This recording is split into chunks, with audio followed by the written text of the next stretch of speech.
Programang ito ay rated SPG. Striktong patnubay at gabay ng magulang ang kailangan. Maaaring may masiselang tema, lengguwahe, karahasan, sexual, horror o droga na hindi angkop sa mga bata. Ang saya-saya na ni Congressman at talagang matitikman niya na itong si Neneng at talagang inaasam-asam niya ito, pero hinginid sa kalaman ay talagang dumating itong si Black Rider para iligtas itong si Neneng. Nagulat si itong si Congressman at saka si Dante dahil sa may putukan na sa labas. Nakapasok na talaga si Black Rider na kung saan talagang ililigtas niya dito si Neneng. Dito na nga nakipaglaban si Black Rider sa mga tauhan ni Dante at ni Congressman at talagang porsigido ito na makamit ang katotohanan o katarungan dito kay Neneng.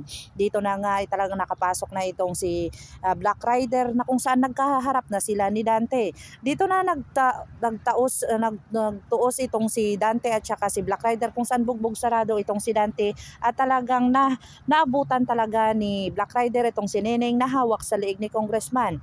Dito na nga ay talagang porsigido itong si Black Rider na mailigtas itong si Neneng kung saan tinulungan siya ni Sergeant Recaporte para ito ay mailigtas at tumawag na din ng backup itong si Recaporte para dito ay sumugod na sa bahay ni Congressman na kung saan talagang huli na ang buhay ni Congressman at talagang maililigtas na itong si Neneng.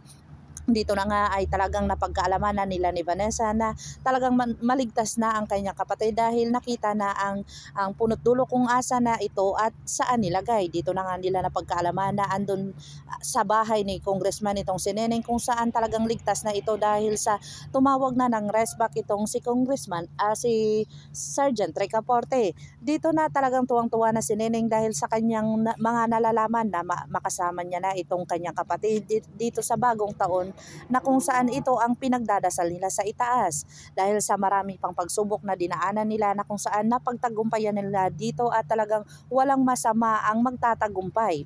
Pakakabangan natin ang mga susunod pa na episode ng Black Rider. Kung bago lang po kayo sa aking channel, please like, share, and subscribe para ma-update po kayo sa mga susunod pa. Yun lamang po at maraming salamat.